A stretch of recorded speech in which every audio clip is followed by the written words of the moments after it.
partager, taguer tous les débatteurs musulmans que vous connaissez, taguer-les de partout. Il faut qu'on monte au moins à 3000 personnes. Allons-y, tapoter, partager, taguer-les. Et on va laisser la parole au frère Mas. Dans le thème, le Coran est un plagiat. Il a plagié les apôtres. Ce n'est pas une révélation de Dieu. Tout à fait. Merci, merci. Merci les amis. Alors donc, pour ce faire, nous allons utiliser donc les évangiles apocryphes et, bien entendu, le Coran. Je fais un petit rappel. Les musulmans aiment bien affirmer que notre Bible est un texte falsifié, qu'il n'est pas écrit de Dieu. Donc, ils le reconnaissent pas. Par contre, là, quand on va voir que dans les évangiles apocryphes, il y a le Coran se retrouve, enfin, les évangiles apocryphes se retrouvent dans le Coran, là, ça va pas les gêner de leur dire que là, par contre, ça vient de Dieu. Alors que c'est des écrits qui sont pas apocryphes pour rien. C'est-à-dire qu'ils sont arrivés tardivement et qu'ils racontent des histoires farfelues. Nous allons développer, pour les raisons pour lesquelles, il ne faut surtout pas croire à ces récits. Voilà. Et pourquoi l'Église les a mis de côté aussi. Donc, si l'Église les a mis de côté, qui sont arrivés bien après le Nouveau Testament, c'est-à-dire les évangiles et les épîtres de Paul, etc., c'est qu'il y a bien une raison. Voilà. Bon, d'ailleurs, on peut retrouver dans ces évangiles apocryphes l'évangile de Judas. Vous croyez bien que l'évangile de Judas, ça ne peut pas être un évangile canonique. C'est ridicule. Voilà. Donc c'est pour montrer en gros la véracité de ces textes, hein, et pourquoi ils ont été mis de côté. Donc c'est bien de le préciser. Et sachant que ces textes-là, pour la plupart, donc sont rédigés entre un peu plus de 200 et 600 après Jésus-Christ. Pour les derniers, 600 après Jésus-Christ. Voilà. Je fais mon entrée en matière toujours pour montrer qu'ils ne copient pas que les évangiles apocryphes. Donc, qu'est-ce qu'il se passe? Il se passe que les musulmans ont, en fait, quand on regarde d'un œil extérieur, vraiment d'un œil extérieur, on voit qu'ils ont eu accès à tous les textes de l'époque dans la péninsule, qui traînaient dans la péninsule arabique, c'est-à-dire qu'il y avait la Bible, la Torah, il y avait les évangiles apocryphes, et il y avait aussi le Talmud, le Midrash, etc. Donc, il y avait tout un melting pot de bouquins dont ils s'en sont inspirés pour rédiger leur Coran. Voilà. Donc, maintenant, on va commencer déjà juste avec un verset très célèbre du Coran qui se veut pacifique. Vous me dites si jamais vous m'entendez mal, hein, parce que des fois j'ai mon micro qui bug. Donc vous n'hésitez pas à me le dire. Hein. Tout le monde m'entend très bien, c'est bon? Vous m'entendez tous? Allô? Non, c'est correct. Oui, on entend. Ok, ça marche. Donc regardez bien, ici, je vous invite à rec, hein, les gens qui veulent rec, faites un rec et partagez. Hein. Moi, ça me va, ça me convient que vous preniez ma démonstration pour la partager. C'est tout à fait le but. Voilà, c'est que les gens sachent et que même certains musulmans se rendent compte qu'en fait leur livre n'est qu'une copie. Donc si c'est une copie, surtout de livres qui ne sont pas divins, le livre en lui-même n'est pas divin. Voilà. Donc ici, qu'est-ce que nous avons? Le 5.32, sourate 5, verset 32. C'est pourquoi nous avons prescrit pour les enfants d'Israël que quiconque fait tuer une personne non coupable d'un meurtre ou d'une corruption sur la terre, c'est comme s'il avait tué tous les hommes. Ce verset-là est inspiré du Talmud, qui est arrivé 200 ans avant le Coran, et le Sanhédrin 37a. Je vais aller vous le chercher. Alors, attendez, hop.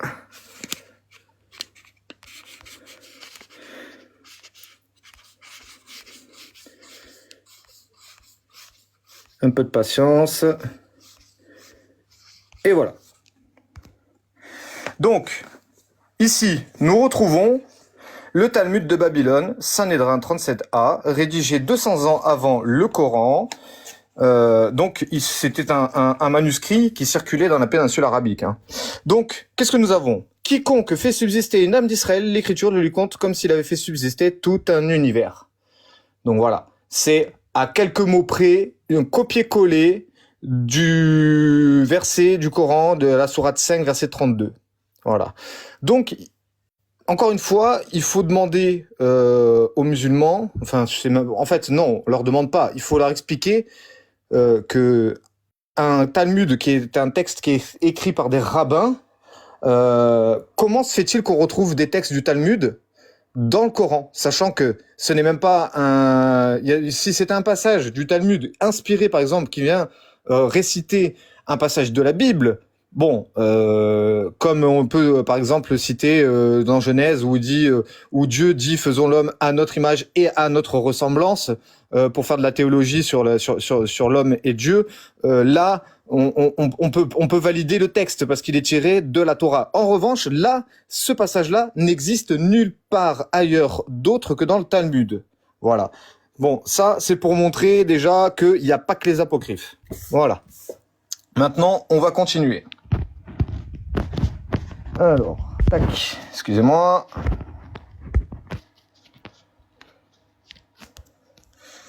Ok, maintenant, nous allons commencer avec un verset qui se trouve dans la sourate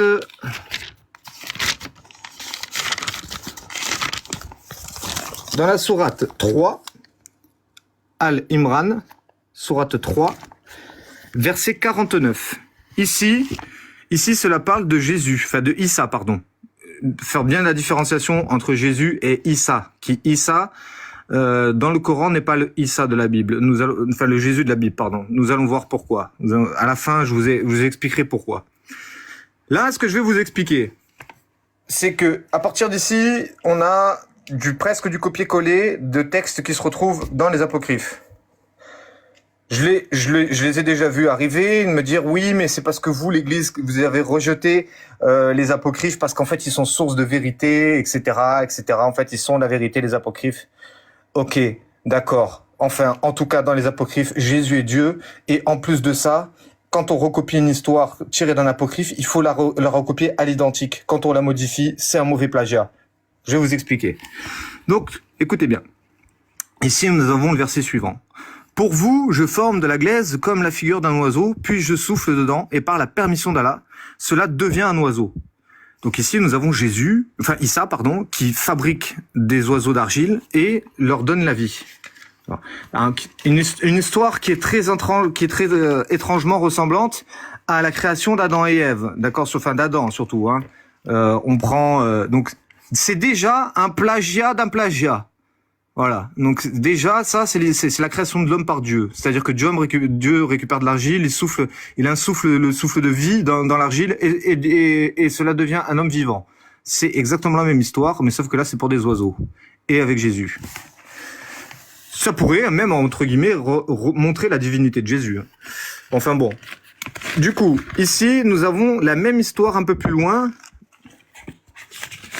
Pour ceux qui veulent les numéros des sourates, alors attendez, je vais vous les sortir.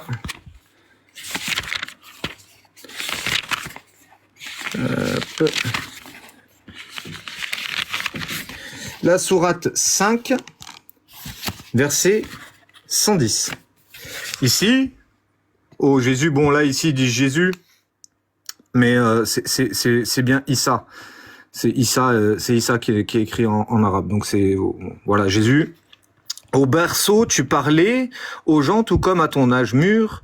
Je t'enseignais le livre, la sagesse, la Torah, l'évangile. Tu fabriquais de l'argile comme une forme d'oiseau par ma permission, puis tu soufflais dedans et par ma permission, elle devenait oiseau. Voilà. Donc on a la même histoire que ici. Voilà. C'est la même histoire. Sauf qu'on a un autre petit rajout aussi, c'est que Jésus parlait au berceau.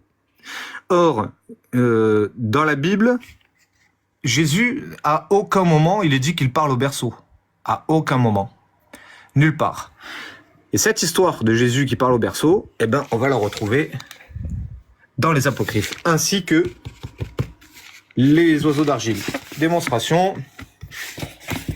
Maintenant. Ici, nous sommes dans les évangiles apocryphes. Je vais commencer par Jésus qui parle au berceau. Regardez bien. Apocryphe, vie de Jésus en arabe. C'est-à-dire que ça, c'était un texte syriaque. C'était écrit en arabe, en fait. Donc, c'était des évangiles qui étaient écrits par des arabes. Donc, du coup, qu'est-ce que nous retrouvons ? Et je précise, Jésus qui parle au berceau n'apparaît uniquement que dans ce texte-là. et dans le Coran. Donc ce texte est plus ancien que le Coran. Donc qu'est-ce que nous avons? Nous avons trouvé dans le livre du grand prêtre Joseph qui vivait au temps du Messie et dont les gens disaient qu'il était caïphe, que Jésus parla alors qu'il était un bébé dans son berceau.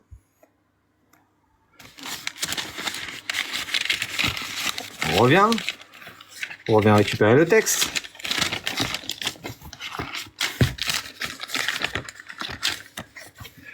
Au berceau, tu parlais aux gens. Jésus parla alors qu'il était un bébé dans son berceau. Voilà. Maintenant, on va retrouver un petit peu plus loin, on va retrouver le texte où Jésus fabrique des oiseaux d'argile et leur donne la vie. Cette histoire, histoire de l'enfance de Jésus. Selon Thomas. Pareil, texte qui est beaucoup plus ancien que le Coran. Vous allez remarquer qu'à chaque fois, quand on retrouve les plagiats qu'il y a dans le Coran, en fait, les originaux ont un style littéraire beaucoup plus élaboré. D'accord? Vous allez voir que l'histoire originale est beaucoup plus littéraire, beaucoup plus jolie que le pâle résumé qui se retrouve dans le Coran. D'accord? Notez bien. Donc, je vous abrège un peu cette partie-là. On va directement aller dans le vif du sujet. Sinon, ça va être un peu trop long. Il a fait de la boue et il en a façonné des oiseaux le jour du sabbat où il n'est pas permis de le faire. Et Joseph étant arrivé, le réprimanda en disant « Pourquoi fais-tu un jour de sabbat ce qu'il n'est pas permis de faire ?» Mais l'ayant entendu, Jésus frappa des mains et fit s'envoler les passereaux en disant « Allez et volez, souvenez-vous de moi, vous qui êtes vivants. » Voilà. Donc cette histoire des oiseaux d'argile fabriqués à qui on leur donne la vie, c'est l'histoire de l'enfance de Jésus. Petit rappel pour cet évangile apocryphe. Jésus, je vous fais le résumé, Jésus est un enfant terrible qui s'amuse à pousser ses camarades par-dessus les toits, il meurt et il les fait ressusciter. Voilà, il a des professeurs à qui il terrorise par la pensée, par la psyché, il terrorise ses professeurs. Il y en a un carrément qui va mourir en touchant Jésus. Il frappe Jésus et le mec il meurt en fait, si vous voulez. Voilà. Donc en gros, il y a même un petit résumé de ce que je dis dans l'introduction ici. L'histoire de l'enfance de Jésus est un bref recueil d'épisodes dans lequel Jésus, âgé de 5 à 12 ans, est présenté comme un enfant terrible, accomplissant des prodiges. Voilà. D'accord ? Bon. Voilà, cela montre encore la véracité des textes et pourquoi l'Église les a rejetés. Voilà. Nous continuons. Là maintenant, on va aller dans la partie l'histoire de l'enfance de Marie. L'histoire de l'enfance de Marie qui est comment dire, excusez-moi 2 secondes, du temps que je cherche. L'histoire de l'enfance de Marie qui est aussi un évangile apocryphe qui s'appelle le protévangile de Jacques. Laissez-moi juste 2 secondes de temps de retrouver ça dans le Coran. Voilà. Voilà. Donc ici, tous les passages surlignés en vert sont les passages qui vont faire référence au protévangile de Jacques. Donc, par exemple, pour vous donner une explication, un ordre d'idée par rapport au protévangile de Jacques, voilà, protévangile de Jacques.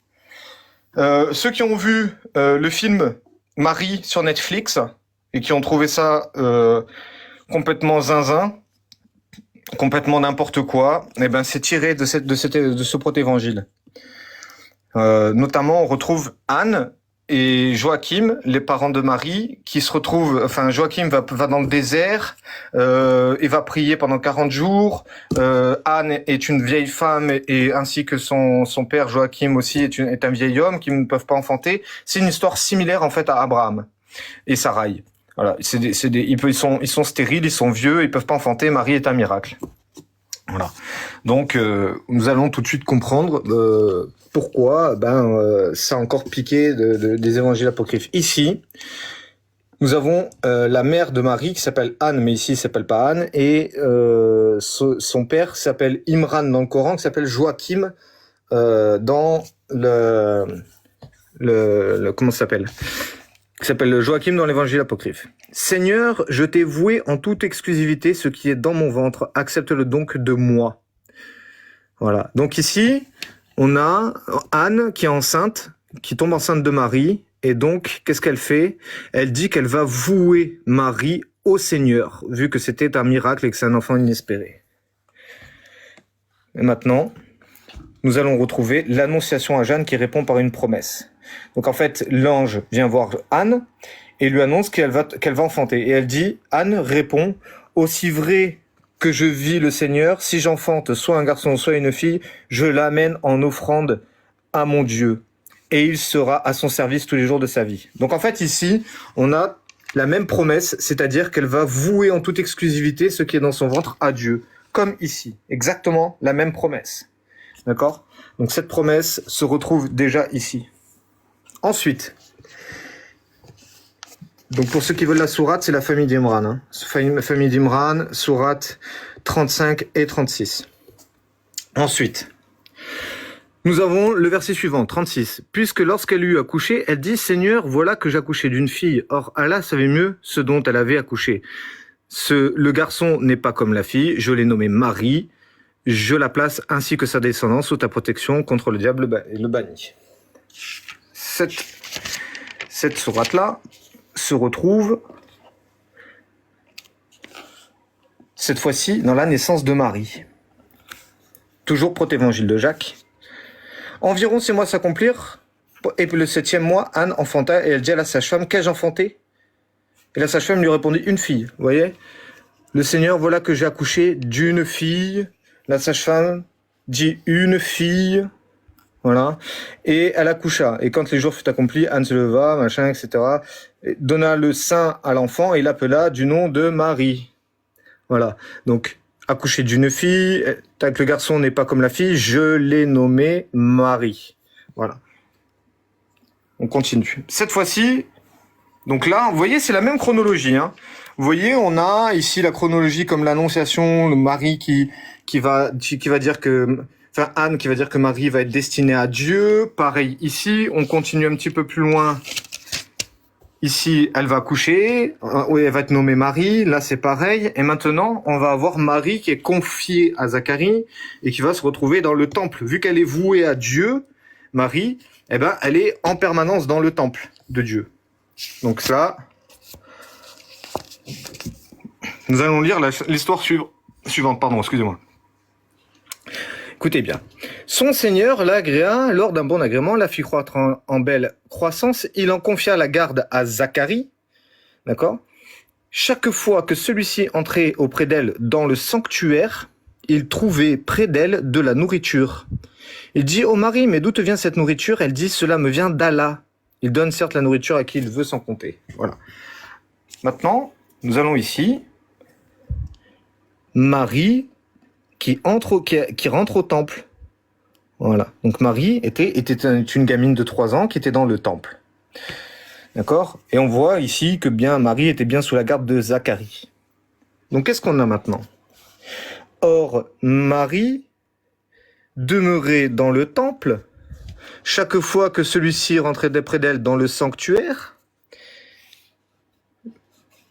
du Seigneur, dans le temple du Seigneur, comme une colombe, elle recevait de la nourriture de la main d'un ange. Chaque fois que celui-ci entrait près d'elle dans le sanctuaire, il trouvait près d'elle de la nourriture. D'où te vient cette nourriture? Cela me vient d'Allah. Donc ici, c'est un ange qui lui donne la nourriture, et ici, c'est Allah. Voilà. Donc là, mauvais plagiat. C'est-à-dire que là, c'est bon. Les musulmans pourraient dire, oui, mais c'est un ange qui donne, mais c'est Allah qui donne, il envoie son ange pour donner. Enfin bon, bref. Si vous voulez, pas de problème. Toujours est-il que c'est la même histoire. Maintenant, on va continuer. Et là, ça va mettre le gros coup de grâce. Le gros coup de grâce. Maintenant, on va aller dans la naissance d'Issa. la naissance d'Issa. Et regardez bien, juste avant la naissance d'Issa, alors, tac. Voilà. Juste avant, ça c'est un truc que j'ai découvert il y a pas longtemps, il y a quelques jours, regardez bien. Hein. Regardez bien, c'est presque la même chronologie de toute façon. Ici, on est dans la sourate Marie et verset 17. Qu'est-ce qu'on a? On a l'ange Gabriel qui vient faire l'annonciation à Marie. Regardez bien la chronologie ici. Marie tisse pour le temple, ensuite on a l'annonciation à Marie. Apocryphe toujours. Là par contre c'est toujours pour l'évangile de Jacques. Donc on a Marie dans le temple qui tisse et on a l'annonciation qui va être faite ensuite. Ici on a, regardez bien,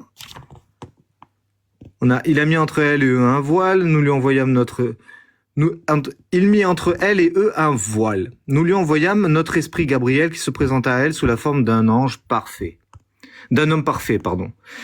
Donc là, c'est l'annonciation. Là, ici, on a quoi? Je me réfugie contre toi auprès de tout. Ah, il lui annonce que Jésus va naître. Ici, c'est pareil.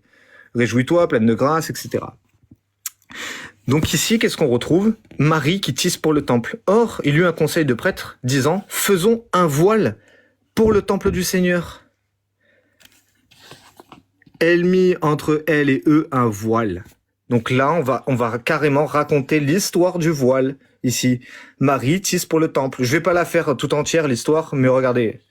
Faisons un voile, et à la fin, on se retrouve, et or, Marie ayant pris l'écarlate c'est un tissu, se mit à filer. Donc faire un voile. Voilà. Ça, c'est un truc que j'ai découvert il y a pas longtemps. Maintenant, on va voir le plus gros plagiat très mal fait de nos amis musulmans. On va voir la naissance d'Issa. La naissance d'Issa, ici, Issa est en Orient, c'est-à-dire vers le désert, va naître sous un palmier. Il va y avoir une source d'eau, le dattier va se pencher vers Marie et lui donner des dattes fraîches et mûres, etc. Or, on sait très bien que Jésus, dans la Bible, est né à Bethléem, d'accord, dans une mangeoire, et non pas dans un désert avec des dattiers. Il n'y a pas de date à Jérusalem. Et voilà. Bon bref, on va voir maintenant cette très belle histoire qui vient justement, vous voyez, c'est les musulmans, quand ils ont vu ce que je viens de faire, ils vont dire oui, mais les évangiles apocryphes sont source de vérité, etc., etc. D'accord, ok, ils sont source de vérité, si vous voulez, on va vous faire plaisir, sauf qu'en fait, s'ils sont source de vérité, il faut les recopier, mais avec la bonne histoire, c'est ça le problème. Donc ici, nous allons voir l'histoire suivante. D'abord, je vous fais le récit dans le Coran, ensuite on va voir le récit dans l'évangile apocryphe, qui cette fois-ci est l'évangile du pseudo-Matthieu. Regardez bien. Naissance d'Issa en islam. Elle devint donc enceinte et elle se retira avec lui en un lieu éloigné. Puis les douleurs de l'enfantement la menèrent donc au tronc du palmier. Et elle dit, malheur à moi, que je fusse morte avec cet instant et que je fusse totalement oubliée. Alors il appela de dessous d'elle en lui disant, ne t'afflige pas, ton Seigneur a placé à tes pieds une source. Secoue vers toi le tronc du palmier, il fera tomber sur toi des dattes fraîches et mûres. Mange donc, bois et que ton œil se réjouisse.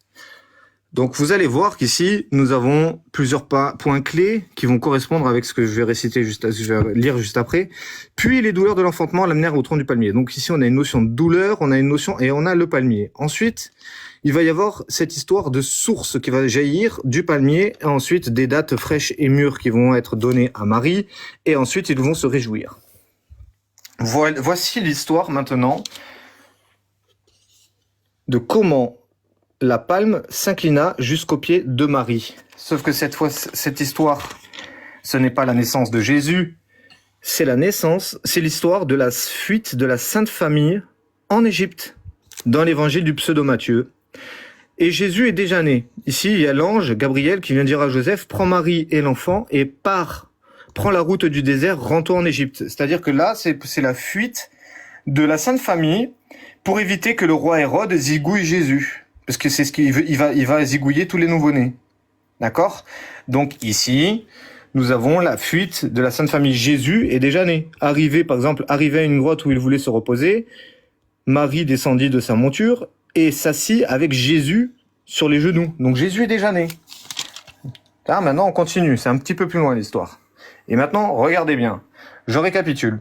Jésus, Marie qui est dans la douleur, qui se met sous un tronc, qui va ensuite donner des sources d'eau, qui va donner des dattes, et ensuite ils vont se réjouir.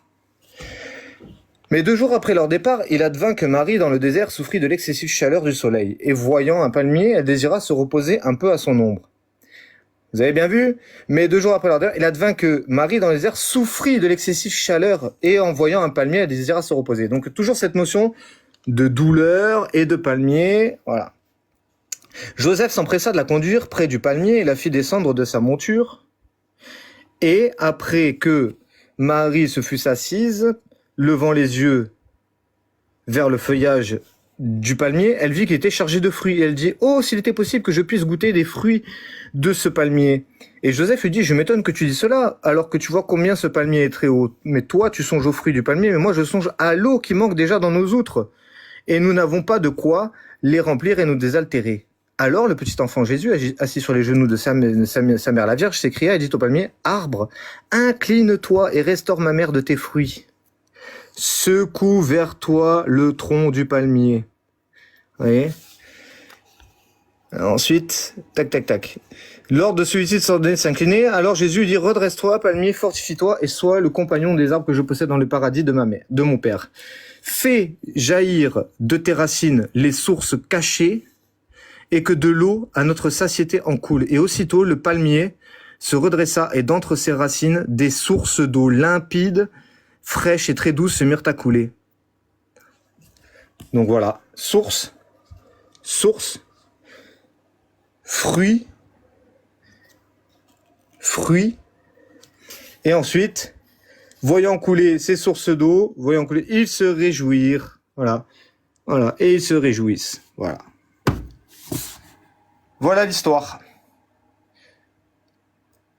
Donc ici, le problème que nous avons, c'est que là maintenant, nous avons un évangile apocryphe, d'accord ? Ben, si les évangiles apocryphes sont source de vérité, pourquoi l'histoire n'est pas retranscrite comme dans le Coran ? Pourquoi le Coran ne va pas retranscrire la même histoire ? Sauf que là, en fait, ce qui se passe, c'est que c'est comme si on avait une pièce de théâtre, et qu'on a deux équipes de tournage différentes. C'est-à-dire qu'en fait, on va garder le même décor, mais on va changer l'histoire. Ici, c'est la naissance d'Issa. Ici, c'est la fuite de la Sainte Famille en Égypte. Ici, il y a déjà Marie, Joseph et Jésus. Ici, c'est que Marie qui est enfant de Issa. Voilà. Donc, mauvais plagiat. Et encore une fois, qu'est-ce qu'on retrouve ? On retrouve ici un pâle résumé, un mauvais résumé, et avec l'original qui a un style littéraire beaucoup plus élaboré, beaucoup plus soigné, beaucoup plus adéquat, quoi. Voilà. Donc j'espère que c'est assez clair pour tout le monde, que ici, là, on a vraiment, que ce soit dans l'ordre chronologique, que ce soit dans les personnages, etc., sauf pour ici, hein, voilà, on voit que le Coran se servait, tu vois, des évangiles apocryphes. Voilà. Pas que les apocryphes, mais on voyait que ces évangiles apocryphes déjà circulaient dans le bassin, enfin dans la péninsule arabique. Voilà. Donc j'espère que certains musulmans qui sont avec leur Coran et qui se disent mais cette histoire elle est magnifique, etc. Ouais, cette histoire est magnifique, sauf qu'en fait c'est une fausse histoire qui est tirée des évangiles apocryphes. Donc en fait c'est écrit par des hommes. Ce n'est pas écrit par Dieu. Ces évangiles apocryphes sont pas inspirés de Dieu. Donc même si, par exemple, à chaque fois, comme les musulmans aiment bien le dire, le Coran est divin, mais la Bible n'est pas divine, elle n'est pas inspirée, enfin, elle est écrite par des hommes, elle est à peine inspirée, et voilà. Bah, en fait, c'est pareil pour les textes apocryphes. Donc votre Coran peut pas être divin. C'est pas possible. Va falloir m'expliquer comment Dieu aurait voulu mettre la discorde ou semer le doute en mettant des évangiles apocryphes dans le Coran, sachant qu'ils ne sont pas source de vérité, si ça vient contredire ce qui est écrit dans la Bible. Voilà. J'en ai fini. Maintenant, je peux vous laisser faire des commentaires. Merci pour l'écoute en tout cas. Merci à tous. Merci pour les 2300 personnes qui sont là. Merci pasteur. Merci pour le temps que vous m'avez laissé. Et merci à tous pour l'écoute. Pasteur, est-ce qu'on peut mettre la trompette? Pardon. Voilà. Ouais, je vais sonner la trompette. Donc, il y avait beaucoup qui faisaient les commentaires là. Mars a fini, il est là. Voilà. Vous pouvez faire votre demande, les musulmans. Donc, il y a certains chrétiens qui vont faire le sacrifice, libérer la place parce que il faut que les musulmans viennent poser des questions. Donc, si tous sont les chrétiens en haut là. Pasteur Mena, tu es sûr que les musulmans vont monter poser question? Ils ont déjà fait les C'est Dieu, demandes. hein? Souvent, les demandes. C'est pas Jésus et Dieu, hein? Moi, je suis pas sûr qu'ils vont venir poser des questions. Ils vont venir pleurnicher. Ils vont venir pleurer. Ils fuient ce genre de sujet. Ils fuient ça. Ils aiment pas ça. Ils aiment pas ce sujet-là sur les plages. Mais il y a déjà musulmans... des demandes.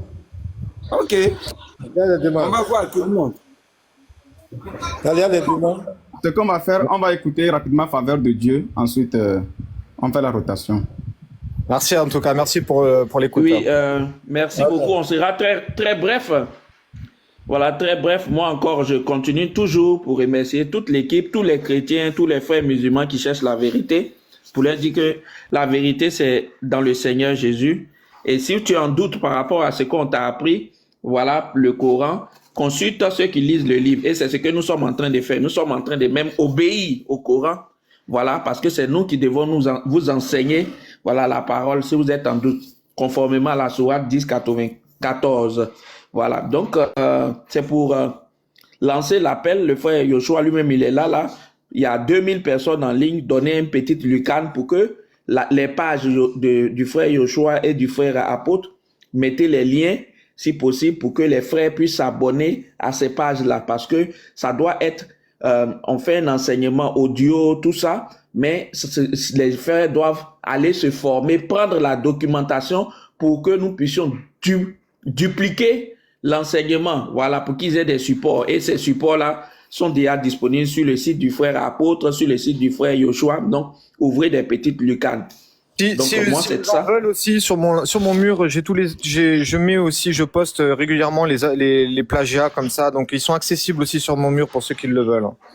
Voilà, donc aussi sur le mur du frère Max aussi, voilà, donc mettez les liens, tout ça, pour que les frères puissent vérifier ça. Et puis je dis que l'enseignement du frère Max coïncide avec l'enseignement de ce matin, où le frère Yoshua a lu que les chrétiens et les juifs étaient déjà présents dans la péninsule arabique avant l'arrivée du prophète.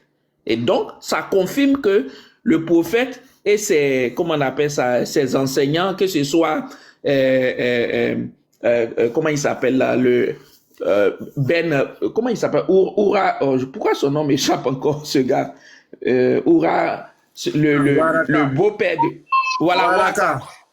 voilà, Waraka, merci beaucoup, que Waraka ait enseigné cela. Waraka l'a pris des chrétiens ou des juifs qui étaient dans la péninsule arabique. Maintenant, ces juifs-là, d'autres étaient, comment on appelle ça, des juifs, voilà, il y avait différents courants de juifs. Donc, c'est là-bas que toute cette histoire a été plagiée et mal recopiée, et cela, pour dissimuler tout cela, on a fait croire que c'était une révélation. Donc moi, c'est tout ce que je voulais dire. C'est pour dire aux frères musulmans que hier, on a prouvé que Allah, c'est Oubal, c'est une divinité, comment on appelle ça, koraïchite, et on vient de prouver encore ce matin, rapidement, que le Coran, c'est en grande partie du plagiat, et c'est comme on l'a prouvé. Et si on continue de fouiller, il y en a plusieurs, même le frère se laisse à d'autres sources pour dire que c'est du plagiat.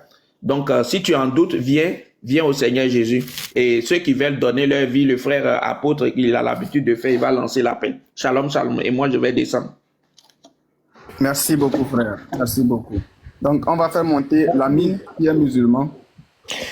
Je vais juste une petite parenthèse, hein, c'est même dans leur nectar cacheté, je l'ai pas sous la main parce que il est rangé, mais